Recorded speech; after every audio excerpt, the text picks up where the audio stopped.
Afternoon, everyone. I'm Tom Harnish, Director of State Relations and Policy Analysis at the American Association of State Colleges and Universities, a national association of over 400 public colleges and universities throughout the nation committed to providing high-quality, affordable college opportunities. One of the issues that has captured national attention in higher education this year has been demographic trends. From institutions' overcapacity in the South and West to declining enrollments in the Midwest and Northeast, growing diversity in college classrooms across the country, demographic change is reshaping higher education. ASCU is pleased to partner with the Western Interstate Commission on Higher Education and the authors of the new Knocking on the College Door report for 2 webinars on demographic trends in higher education. This webinar will focus on the growing regions of the country, the South and West, and how to improve student success amid this demographic change. Today we have representatives from 2 campuses that have undergone significant demographic change in the last 20 years and made strides in improving student success. We have Kristen Coyle from the University of Texas Rio Grande Valley. She is the Vice President for Student Success. We also have Pauline Inton, and Pauline is the Vice President for Academic Affairs at Northern Arizona University. And we have Margot Saltonstall, who is the Associate Vice President for Enrollment Management and Student Affairs Analytics at Northern Arizona University. But before we get started with the demographic report from WICHE, we'd like to have a quick poll of who is on the phone today. Are you with a public 2-year college, a public 4-year college, other college, or not a college? And you can share that in the comments box. And now I'd like to turn it over to Peace Brandsberger, the Senior Research Analyst with the Western Interstate Commission for Higher Education. And Peace will discuss their new, WICHE's new Knocking on the College Door report. Peace? Hi, thank you, Tom. As this poll that you just issued closes, it looks like right now we have more 4-year public colleges than 2-year, and then a fair share of representatives from other types of organizations. There'll be another poll coming out in just a minute, just to sort of see what role you have in your organization. And as that continues, I'd like to thank, before we begin, ACT and College Board, who provide generous financial support to this publication and the production of the projections. Also, first, a few housekeeping items. All attendees will be muted to avoid background noise, but you should be able to hear at this point. And since you are muted, we encourage you to submit questions or comments using the question box on your webinar control panel. Including technical issues, we'll help you resolve them if we can. We're recording this webinar and we'll email a link to the recording soon after the webinar. And so now I'll speak to the high school graduate trends. The data about high school graduates you are about to see include actual reported counts of high school graduates, and generally through the class of 2013, which will be the comparison year for most change statistics. The projected years are classes of 2014 to 2032. In the simplest terms, we use the reported actual number of graduates and reported numbers of students enrolled in school and recently born to project the number of high school graduates. You can find detailed technical information in the full report at www.knocking.wiche.edu, and please do submit questions in the question box. On this chart and the next one, you'll see the confirmed counts of graduates are shown as the lighter shaded line, and the projected years are in the darker line portion past 2013. As shown here, the U.S. is in a period of slowdown in the number of high school graduates. After 15 years of steady increases, from 2.5 million in 1996 to just shy of 3.5 million in 2013, the data predict that the annual number of U.S. high school graduates has leveled out at between 3.4 and 3.5 million graduates, and is projected to stay around this number through the year 2023, before peaking at around 3.6 million prior to the year 2026. The peak, fueled by an increase in the number of non-white high school graduates, represents 3 to 4% increase in the number of graduates over the previous high. New federal projections of high school graduates released just last week confirm this general trend with a little more generous projection around 2025. Beyond the year 2026 or so, the number of high school graduates in the US will decline about 8% to about 3.25 million, as fewer children born during the Great Recession and subsequent recovery enter high school through the early 2030s. In other words, by the early 2030s, we may be down to about the number of graduates produced around 2008. Graduates from private, religious, and non-sectarian schools are projected to decline at an even greater rate than the overall trend, somewhere between 10 to 15 or 10 to 20% fewer high school graduates by the early 2030s, as predicted by both WICHE and the Federal Department of Education, driven in the largest extent by declines among Catholic and other religious schools. This displays the total number of graduates by region, beginning with 2001. Today's webinar is about the states projected to have continued robust growth for a number of years, and those states are predominantly in the South and West. The South and West are both projected to reach new high numbers of graduates, but experience average rates of increase much lower than in the early 2000s to around 2013. The South is predicted to have about 10% more graduates in 2025 than in 2013, and is the only region that is projected to be producing more graduates in the early 2030s than around 2010. Increases in the number of graduates from Texas and Florida account for roughly 80% of the net additional graduates projected nationally by 2025, 80% or more of which will be additional Hispanic graduates. The West region encompasses quite varied states, but on balance, achieves moderate growth by 2025. California contributes more than 50% of the West region's total, but the rate of growth in graduates from California is predicted to slow down significantly. With California, the West will produce about 6% more graduates by 2025. But when you take out California, the other Western states together will produce about 13% more graduates in 2025 than 2013. What is predicted for California is continued rapid increase in Hispanic graduates in particular, and then reductions of almost equal number by 2032. Thursday's webinar will cover more detail about the states with declining numbers of high school graduates, most of which are in the Midwest and Northeast. But in summary, the Midwest and Northeast reached their high numbers of graduates around 2008, 2009, and are projected to have almost 0.5 percentage point fewer graduates per year on average going forward. Of course, there is considerable variation by state, even from the regional trends. These maps summarize whether each state will have fewer or more graduates overall at 3 points in time compared to the class of 2013. The warmer bronze or gold colors indicate that there will be larger graduating classes than 2013. White is about the same number compared to 2013, and blue means fewer graduates projected for the year displayed compared to 2013. The first map shows the year 2020, reflecting the relative flattening in the number of graduates underway right now, with relatively few states showing increases, even states like California and Florida. The bottom map shows 2025 compared to 2013. This is the year of the next highest number of graduates for the nation, and the majority of states are predicted to have larger graduating classes in 2025 than 2013. Although large states like California, Illinois, and New York will be producing not really that many more graduates in 2025 than compared to 2013. And then the map on the right shows that by the early 2030s, there are many more states with the cooler blues and white, because by then the nation and most states are projected to have fewer graduates than in 2013 in relation to the recent birth declines. In general, the fewer number of high school graduates overall for the nation and many states are predicted in large part by decreasing numbers of white youth.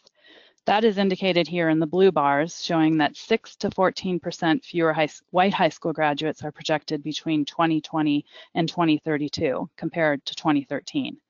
Add to this the declines of private high school graduates, shown here in the set of gray bars on the right.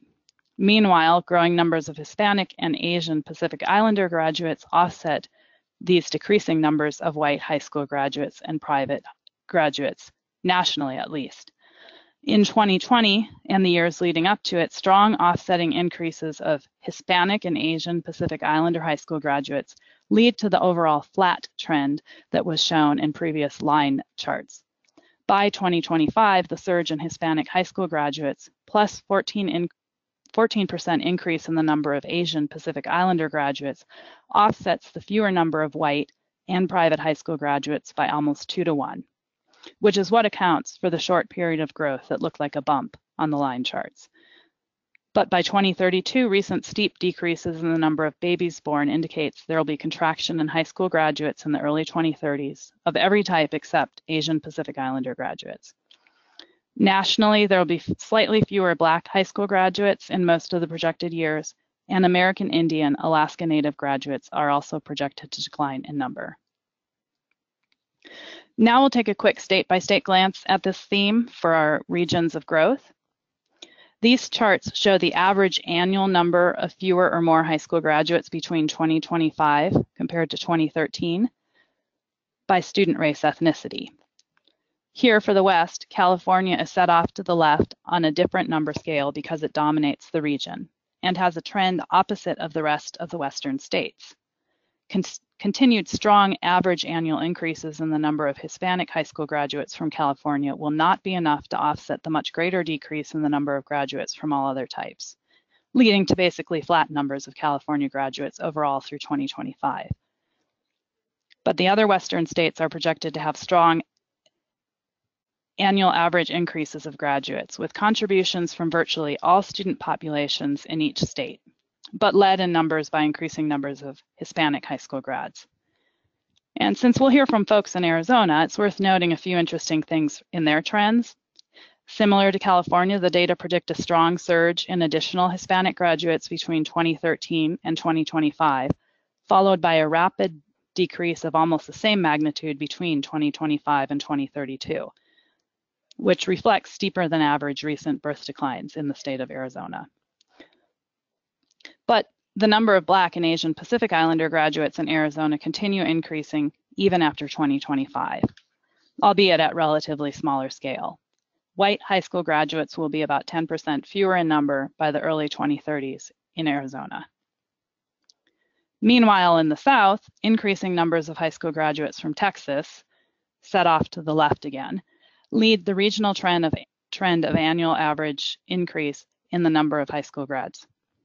There will be roughly the same number of white high school graduates from Texas each year, between 105 and 110,000, but decreasing from 36 to 30% of public high school graduates. This is because Texas Hispanic graduates increased from about 140,000 in recent years to between 180 and 190,000 between 2025 and 2030.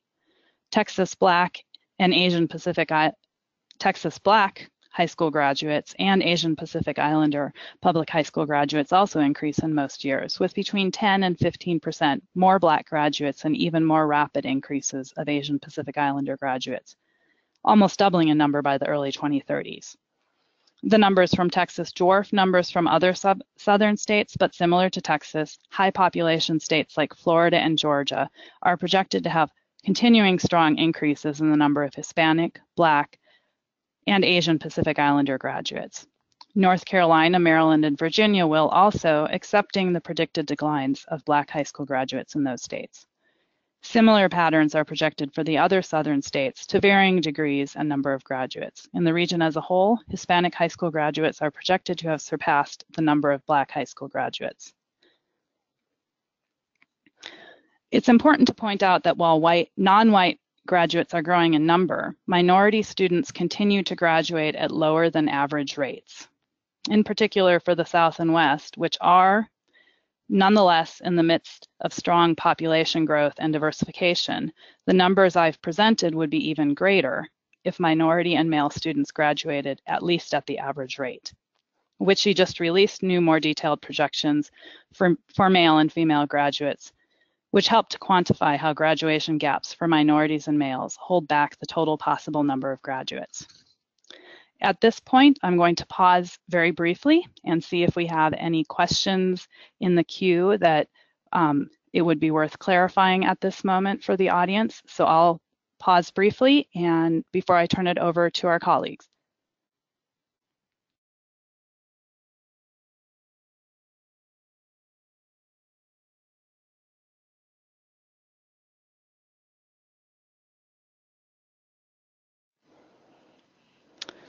Okay, so it looks like we're good for now. Please do send in any questions as you have them, and we will keep track of them. Our plan is to hold them till the end of the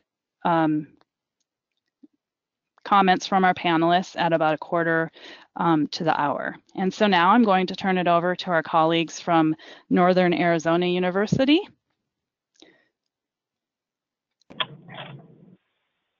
Hello, good morning or good afternoon, whatever the case may be. This is Pauline Ensign and Margot Saltonstall from Northern Arizona University. Could we have our next slide, please?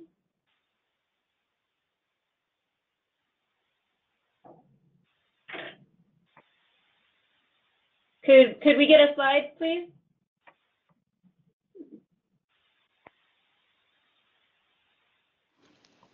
It will be a minute while I change slide decks. My apologies. Oh, no problem.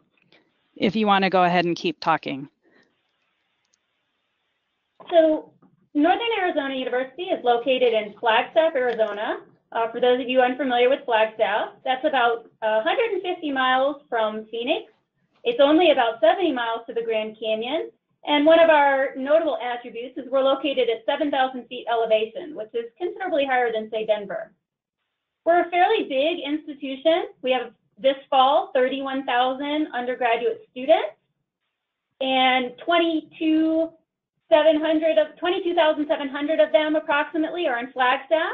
The other 8,000 or so are online or statewide. We are predominantly an undergraduate institution. About 87% of our students are undergraduates, and we have a fairly high first-generation college student contingent, as seen there. If we could get the next slide, please.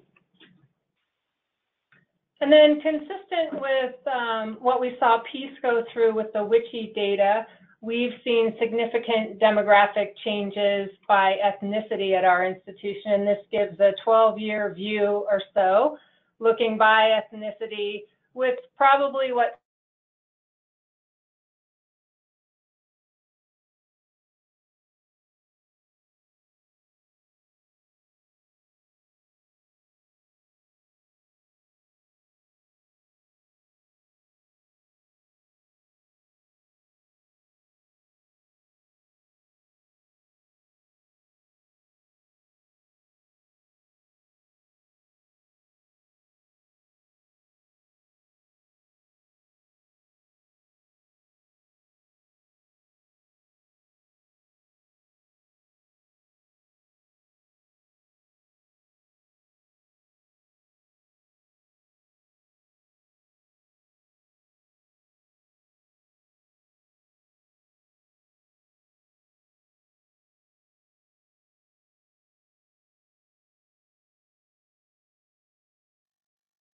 certainly try to attend to those patterns and keep up with the trends of the state.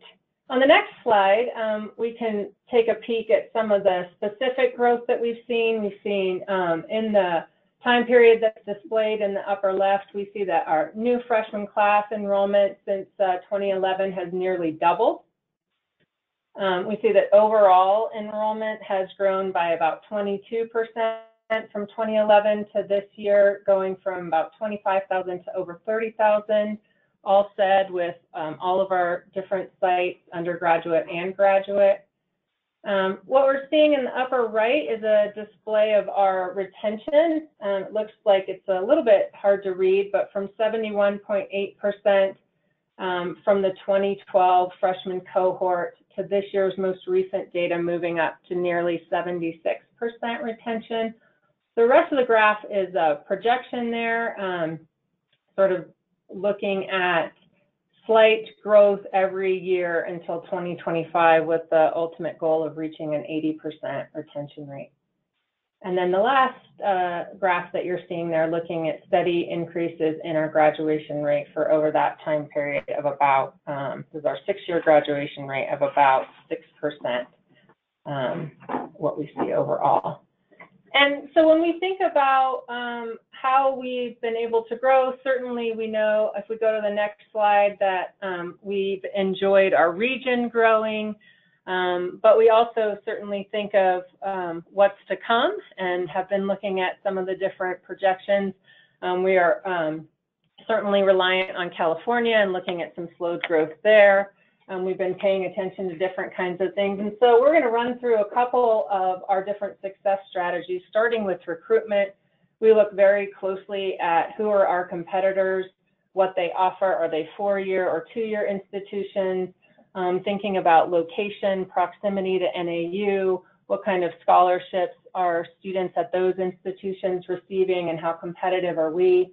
Of course, we've had to be very sensitive to diverse populations and ensure that we have an admissions staff who really understands growth in those different populations and understands some of the interests and needs there.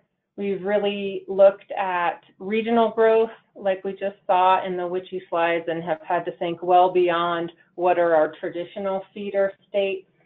All of you, I imagine, are looking at financial aid leveraging and thinking about where are we successful and where maybe do we have opportunities, and then also differentiating tuition rates by campus, modality, residency. We participate strongly in the Western undergraduate exchange, which really gives us a competitive edge with many of the Western states in terms of those that participate. If we could go ahead to the next slide, please. In addition to a suite of recruitment strategies, we have a suite of student success strategies. I think one of the most important points we could make from this slide is that there is no single solution to student retention or student success. Instead, every institution needs a suite of strategies tailored for different student subpopulations. Highlighted on this graph on the left-hand side are some highlights from our suite of strategies. We have a single unified student information source in terms of advising and mentoring. We chose to unify using the CRM Salesforce. So all of our advisors and student mentors and faculty mentors use this single platform for recording notes about students and finding out information about students' academic history. We had long had a fairly sophisticated homegrown analytics system, which allowed us to look at factors that influence student, particularly first-year student success. But we recently, in recognition of the need to have a more scalable system, enlisted Civitas Learning, which of course is one of many choices of analytics software that can be implemented. Advising and early alert tools are always an important part of student success strategies. We recently, about 15 months ago, centralized our academic advising and are working through achieving a high and consistent standard for advising. We also recently revised our early alert system and essentially reconfigured it within Salesforce so that notes from the early alert are recorded in that same platform that I mentioned. Pedagogy and curriculum are always important. We have a number of strategies there, including adaptive courseware, which I'll talk about in more detail in a moment, and particularly working on pedagogy. For example, the AQ course on effective teaching. This is a hybrid course, which 60 of our faculty will be taking this year to really improve and hone their strategies for teaching today's students. Expanded and redesigned academic support is important everywhere. We have transition programs, which I'll talk about. Like many institutions, we have supplemental instruction and tutoring, although I think our supplemental instruction array is larger than at many institutions, and we do find that it is very helpful and successful for our students. About 5 years ago, we transitioned to an Emporium model for lower division math instruction. We actually did away with non-credit bearing mathematics classes. All of our courses now bear college credit and are taught in a hybrid manner in the Lumberjack Math Center. And then finally, no system would be complete without considerable mentoring For students, that's both peer and professional staff mentoring of many types, including social mentoring, academic mentoring, and even what we call navigational mentoring.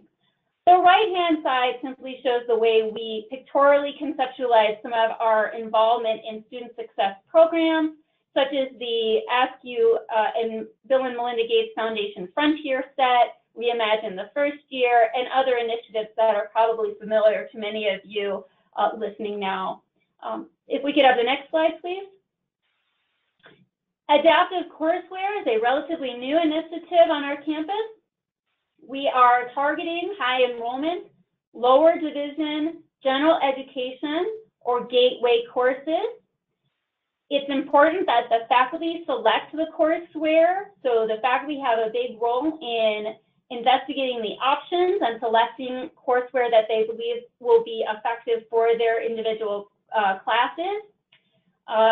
They do this with assistance from our e-learning center, which can look at essentially the technical side of the courseware and how well it can be implemented within our software systems.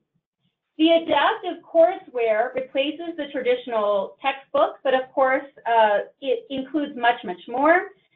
By its name, the adaptive courseware implies that the courseware meets students where they're at. In other words, it is sensitive to students' particular individual learning levels and guides them through the material from that point. It's also interesting to note that often the adaptive courseware actually saves money over a traditional hardbound textbook. Some of our projects include introductory biology, introduction to computer information systems, and a non-majors course that's very popular on our campus called geologic disasters. Next slide, please. Like most institutions of our type, we have numerous academic transition programs for incoming students. These are really just two of multiple transition programs. One we call the College Success Program, and it's a collaborative with our local community college. The Coconino Community College is located just a couple of miles away from NAU. It's actually mandatory for our highest academically at-risk freshmen, those with a high school core GPA of less than 2.75. It includes a 3-credit class in essentially learning skills and orientation taught by specialized faculty, peer coaching from well-trained peer coaches, and we do find that this improves retention of these academically at-risk students. Another relatively new program that we have, we call Making Major Decisions. These courses are, in fact, intended to help students select or verify choices of academic major, as well as how to make other big decisions in their lives. We are targeting these classes for exploratory, or sometimes called undecided students, and then what we call pre-major track students. Pre-major track students are students who have a low math level. They place into a relatively low math class relative to their aspirational major. So an example would be a student who's in college algebra but aspires to be an engineer. I'm sure that scenario is familiar to probably everyone on the phone. So these courses are targeted for those students. They are only 1 credit. They last for 8 weeks. They're differentiated in the sense that some classes are tailored for those prospective engineering students, some are tailored for prospective healthcare students, and some are actually for entirely undecided, I have no idea what I want to major in students. We do find that these courses accelerate major choice or major change, where that a change of major where that might actually be a good idea. And our preliminary data suggests that accelerated major choice then supports retention of these students. If we could go to the next slide, please.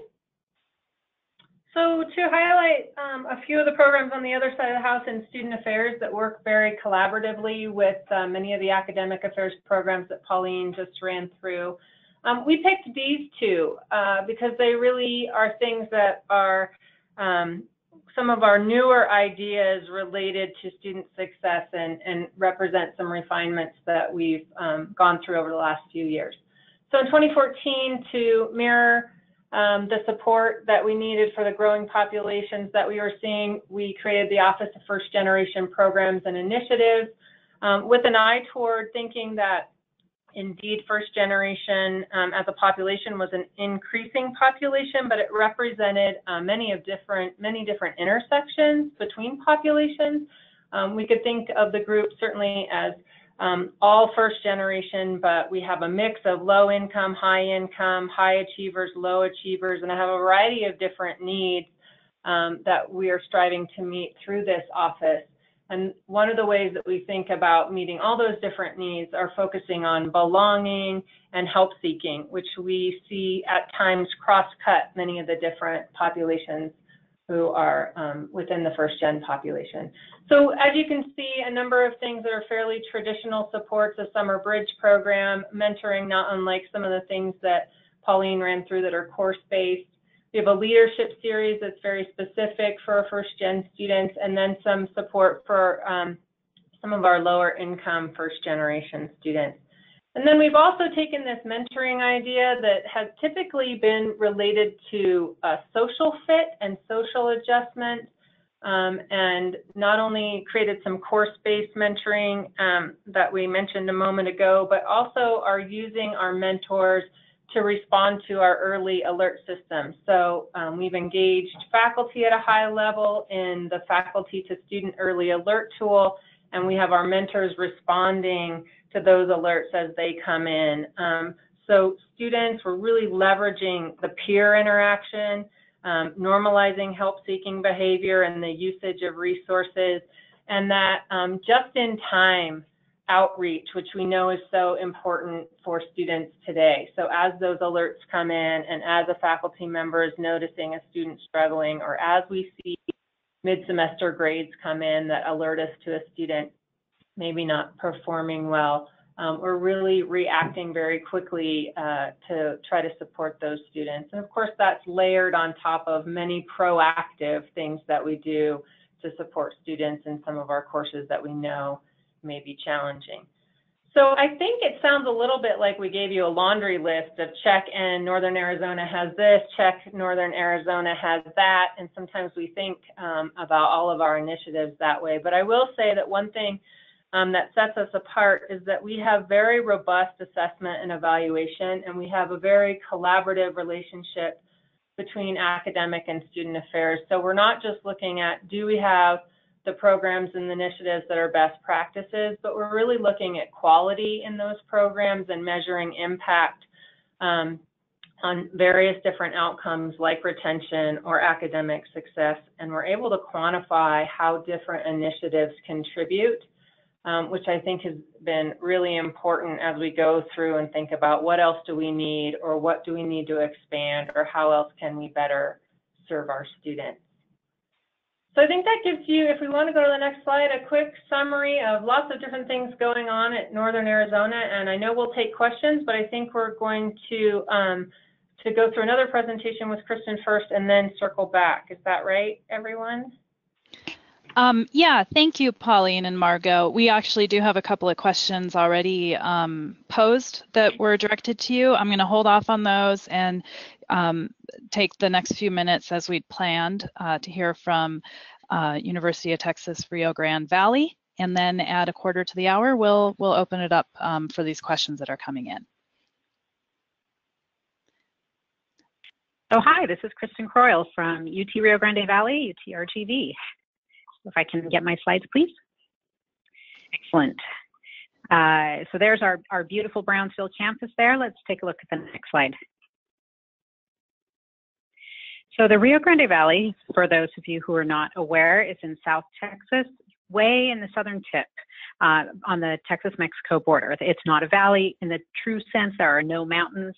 Being raised in the Mountain West, it's definitely a very different place. It's a Delta River Valley instead. It's a predominantly Hispanic or Latino population.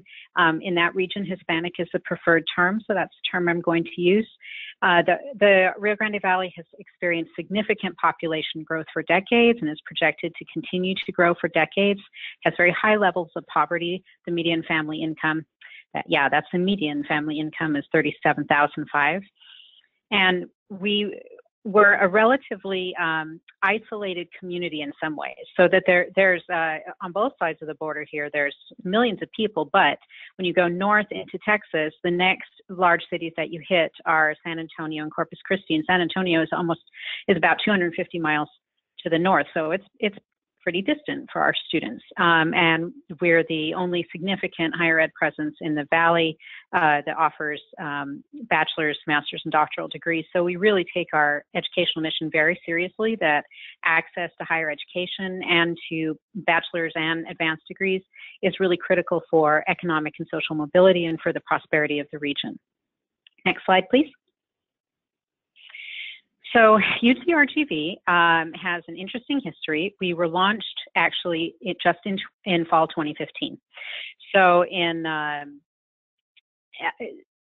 the University of Texas schools had two universities in the region, one in Edinburgh, Texas, and one in Brownsville, Texas. And in 2015, all of the assets and facilities and faculty for those two institutions were combined to form UTRGV. Our two main campuses are about 70 miles apart, so it's not real close, but we see them as both main campuses. Right now, our total enrollment is almost 28,000. Predominantly an undergraduate population with 88% of our students undergraduate. And our students are 89% Hispanic, which reflects the ethnic distribution in the region. 56% female, and 59% of those undergraduates receive Pell Grants, reflecting again the income in the region. Right now, we also have 59%, that's not a typo, those are the same numbers right now.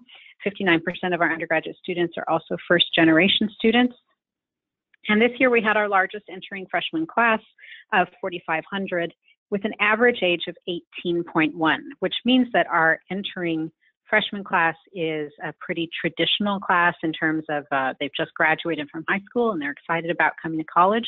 Our transfer population is much smaller. We offer 63 bachelor's programs, 40 master's programs, 6 doctoral programs, and a new MD that just accepted its first entering class last year. And we're really excited about that. One other thing that I'll mention is that people who haven't visited our region sometimes think that the population growth in our region is due mostly to immigration. Although we are kind of an immigration pathway for people coming from Mexico and Central America, the population growth in our region is actually almost entirely due to birth rate. New immigrants are often moving through our region, and they're not usually looking for higher ed opportunities until so often they're second or third family generation. So these are students born and raised in the RGV mostly. Next slide, please. So our institutional priorities are 5 priorities from our strategic plan. Student success is our very first priority, and our university is really mobilized around student success, again, because we see such an important role for the university in raising the standard of living for our students and families in the region. Educational opportunity is the second priority, really focused on increasing access to graduate programs because given that we're the only game in town for master's and doctoral programs, except for a few institutions that might offer a single cohort in the Valley. If we don't offer advanced degrees in our region, our students will have to leave, and you know what happens when they leave, they often don't come back. So we really want to be able to offer as many graduate choices for them as possible. Medical education with our new med school is the third important priority. Research that impacts the RGV is the fourth. We have very high rates, for example, in the Valley of obesity and diabetes, so those are important research emphases for us. We also have a SpaceX facility that is close to our Brownsville campus, so physics and astronomy, as well as engineering, are also foci for research. And finally, community engagement. Next slide, please. So when I was thinking about what kinds of things to bring to you today, I settled on 3, and just like Northern Arizona, there's a variety of choices that we could talk about. None of them are silver bullets. for serving underrepresented students and for accommodating growth, but they work in concert together. So the things that I chose to talk with you today about focused on improving efficiencies, because as we've been growing, it's been important for us to be more and more efficient. Also moving students through their pathways more quickly, because that's also another kind of efficiency, that if you have students cycling through classes that they're having a difficult time passing, it gives you very limited ability to respond to growth. And also that are responsive to needs of traditionally underrepresented groups. Oh, and I will say that when I first came to what was UT Pan American in Edinburgh in 2002, we had about 12 or 13,000 students. So we're right now at almost 28,000 students. So yeah, we have experienced significant growth over the last decade or two. Okay, next slide. So even though it may not seem like a student success strategy, I think our tuition plan is an important strategy. So I wanted to talk about that because there are messages that we send our students through the way that tuition and financial aid are structured that significantly impact their ability to make progress. And you saw that the majority of our undergraduate students receive Pell Grants. In Texas also has an excellent Texas grant program that has some similar rules around it. So they're getting these very explicit messages through their financial aid programs that full-time enrollment is 12 hours.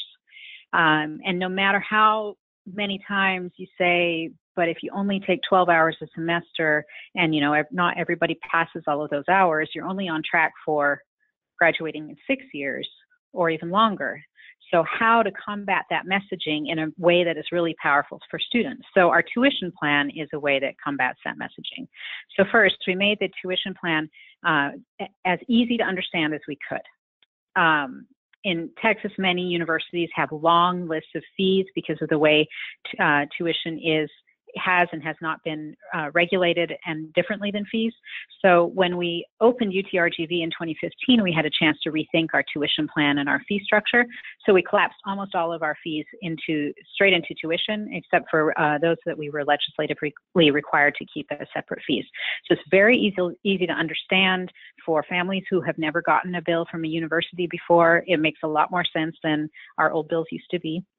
It also has a 4-year tuition guarantee, so that it sends a message from the first moment that the student is paying tuition and fees that they should be making progress and shooting for 4 years. And it has a 12-hour cap, a real cap. There isn't $1 extra charged after 12 hours, except for potentially lab or course fees if they're special fees.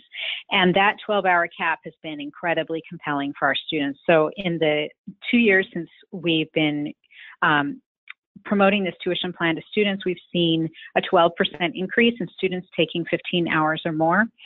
And in the past, our average course load for students was just under 12 hours because most students were shooting for 12 hours, but with the part-time students in there, it drops that average a little bit. Now our average for undergraduate students is 12.5, so that we know that our students are finally taking enough hours to make progress efficiently towards graduation. Let's see the next slide.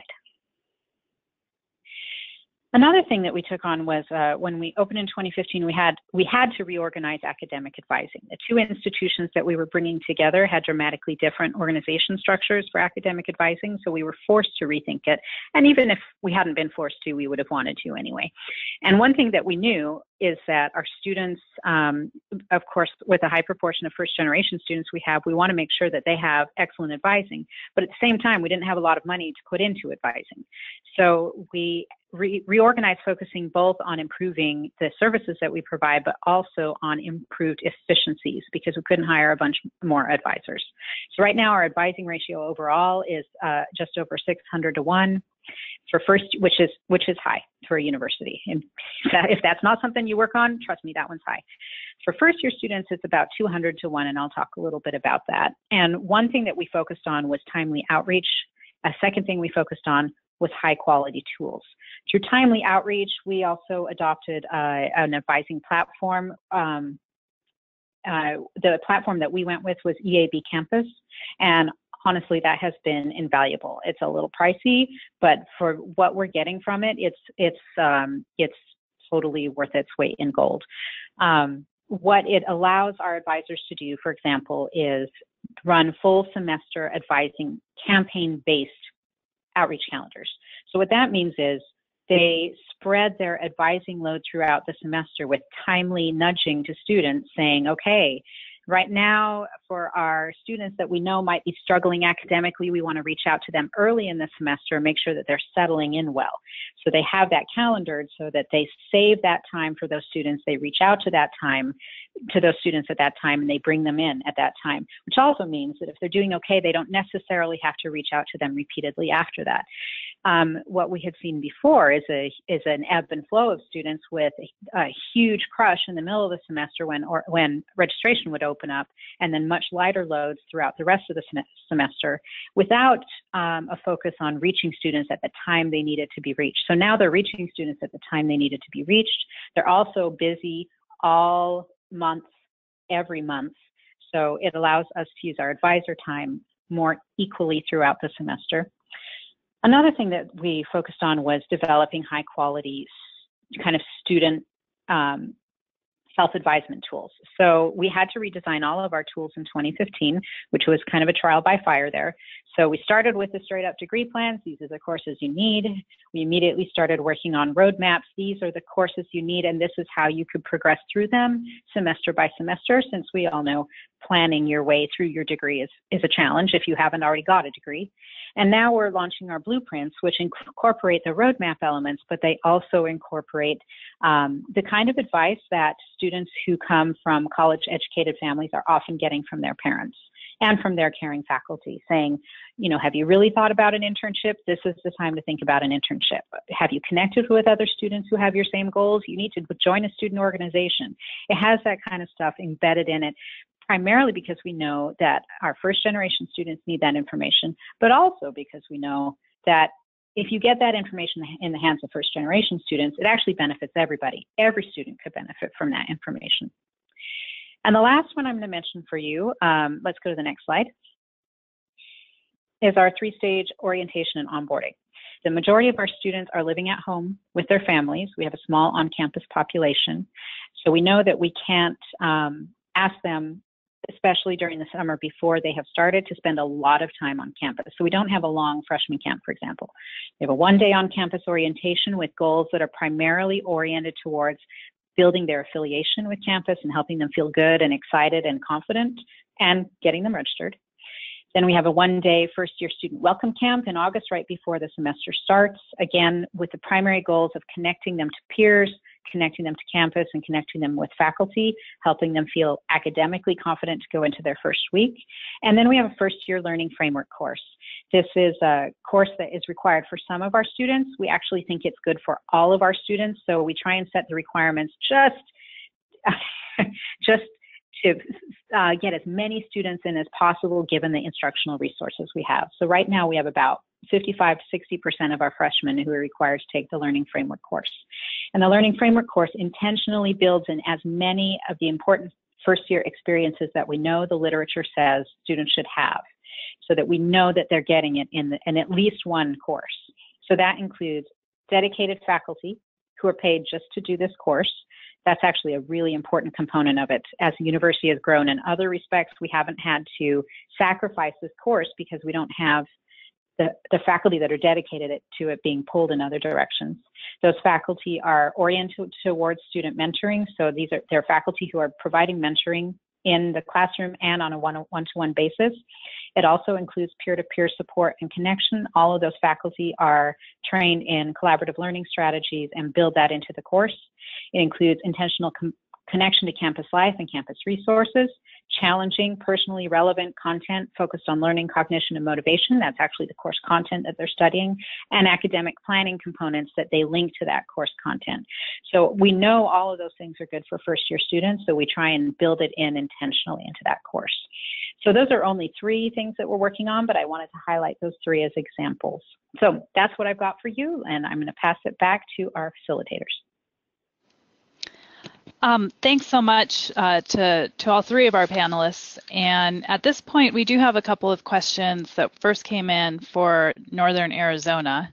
So I don't know if Pauline or Margot, you'd be able to entertain this first question, which is, given the populations that you serve, have you seen differentiation between traditional age students and adult learners? So, you know, of course, we're speaking a lot about the oftentimes primary population here of traditional age students, but if you could speak a little bit to how relevant and sort of what you're experiencing with older students or trends away from traditional age students. Sure. So what we see on our Flagstaff campus is that we have a very traditional age new freshmen, as well as fairly traditionally aged transfers, meaning if they come a couple of years later, they're likely to be 20, 21, sort of those ages. So kind of mirroring what Kristen had said. But what we see in our community campuses and online are older populations, and we have, especially in recent years, been thinking through how do the things that we know work on the Flagstaff campus translate, or are there other ways to do things? And so, for example, we have started an online mentoring program this year for our online students that we have hired mentors throughout the state who represent all the different kinds of folks that are in our online programs, working parents, those who work within the home, a variety of different age students, and then we're trying to match those students with our online population. So I would say that our suite of strategies is possibly not as robust in some of those sites. Certainly we have much smaller populations at some of those sites and online, but it's definitely something that we're growing and putting some more thought into, and trying to not only retool what we have seen be successful on the Flagstaff campus, but really think about in completely different ways, how can we reach those populations? So, Kristen, we have a couple of questions here about the availability of your advising blueprints and some of the other materials that you spoke about that would demonstrate the way you're differentiating, but then within degree and program, also helping students to focus, if any of that's available online or in some way shareable. Absolutely. The degree plans and the roadmaps are fully available online. The blueprints are actually hot off the press. And it was a literal press. We put them in their hands this fall, and those are being put online right now. If anyone is interested, they're welcome to email me, and I can send you those links, and I can send you the links for the blueprints. They should be up, I'm guessing, within the next few weeks. And if there are folks on the phone who or on the webinar here who've actually requested that information, interested, that is something that if you've submitted a question, we can get back to you when we do follow up.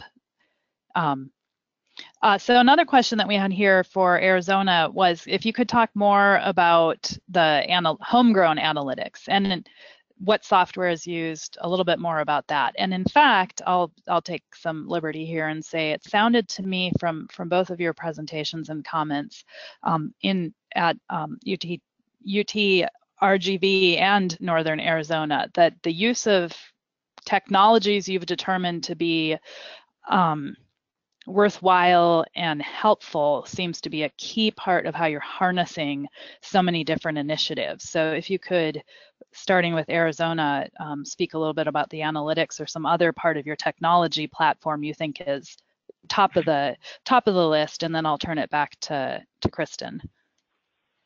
Sure. So we started analytics, predictive analytics, really looking at our freshman students after a task force had met for a number of years, trying to understand who retains, who doesn't retain, what are the trends, what are the patterns, and we were looking at kind of 3 blocks of variables, from demographics, academic preparedness, and then different ways that students engage with the institution. And we didn't use an application per se or a piece of software as much as we did statistical, primarily regression analysis, to try to identify, not wait till students ended up on probation or not even wait till they were demonstrating poor mid-semester grades, but how could we identify students from the first day of class who might be less likely to return, both high and low achievers. And so we had a lot of information about academic preparedness, and we had some demographic information, and we didn't have a lot of engagement data on the very first day of class. We might have known things like, did they come on a campus visit, or how early did they apply, but we didn't have real campus engagement data. And one of the ways that we created some proxies for that was to participate in some college readiness inventories. So we have used various products, but many of those tools try to measure the likelihood of engagement, social comfort, other kinds of involvement measures. And so we used those in a regression analysis that let us, helped us identify students who look like they might not retain, and then we did very early outreach with those students. And the reason we moved to a bigger platform like Civitas was that, frankly, we just couldn't scale it. We couldn't run that regression every day and ingest all the new engagement and academic and withdrawals and, you know, every teeny tiny data point, not only for freshmen, but for all of our other students. And the Civitas learning tools enabled us to really scale that idea and have a much broader effect on all of our students. And Kristen, do you have anything else that you'd like to add to that? The analytics that we're using right now have been the most helpful for special users, we'll call them. What we're getting out of the EAB platform has been incredibly useful for advising. Our Learning Center does some pretty sophisticated analytics in terms of identifying courses for intervention and matching the appropriate intervention to those courses. But also, we've been fairly successful at getting our associate deans in each of the academic colleges who oversee undergraduate success to be more engaged with our EAB platform, to be able to use those analytics more. Of course, I always want more and better and more users, and I would love to have more data in people's hands. So the next step we're working on right now actually is designing a easily usable dashboard with underlying analytics that really targets our department chairs and assistant chairs. Because if the department chairs, my theory at least, is if the department chairs have the important indicators of undergraduate success in their hands, that they'll be much more motivated to move forward in their planning and make changes in their departments. So we're building those internally in Tableau right now. Thanks. So we have just a couple minutes left, and not seeing any immediate questions from the audience. I'm going to ask each of you to maybe make a few closing remarks, a minute or two apiece. And if you wouldn't mind reflecting a little bit on sort of what do you see as a continuing, if you will, challenge, or sort of what forms the basis for what you think you have to continue to tackle, or might not really have quite cracked the nut on yet. So having offered us so many great solutions, what's next on your plate, because it's still a challenge. And if you want to go first, Kristen, and then turn it over to Arizona before we conclude. Wow, that's such a hard question. I think the challenges that we experience are similar to what other people would probably say. First is, even though I really think we have good campus buy-in, I would like to see more. You know, getting in front of people when they have a lot of time already devoted to other things and saying, no, pay attention to this. Let's work on course redesign together. Let's get better tools in our students' hands. Let's get better mentoring experiences for them. It's really a challenge. And another struggle for us is that telling our story really coherently, saying this is what student success is about, this is why we offer so many programs, is also a challenge for us, because we know an undergraduate education is multifaceted, so you have to support many aspects of it and the whole student.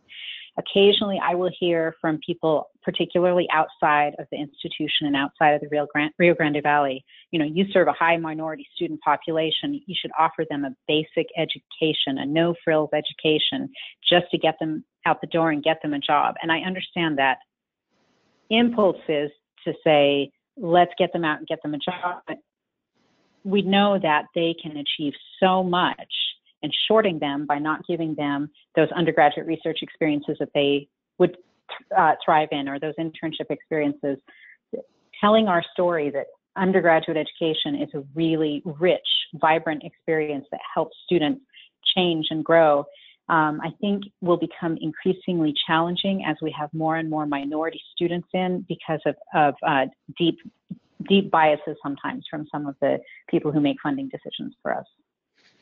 Sorry, I don't need to go too far off, but it's something I feel really strongly about. Well, that's great. Pauline or Margot, do you have any closing thoughts? Sure.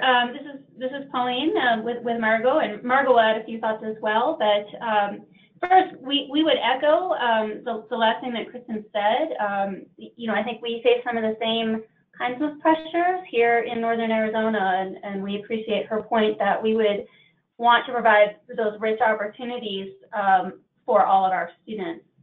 One point that I think we perhaps didn't emphasize is that closing attainment gaps is a major goal for us, one that we haven't, we're working towards that goal. I can't say we've cracked every puzzle. There are some really major challenges with some of the subpopulations that lag behind the whole.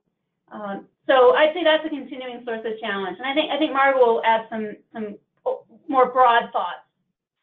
Yeah, I mean, in the interest of time, I would just say the one big thing for us that we have felt fortunate to grow, and we have worked hard to grow with lots of different populations, but of course keeping up with the growth and scaling programs. And some programs don't scale as well as others, and so really thinking about where we can continue success,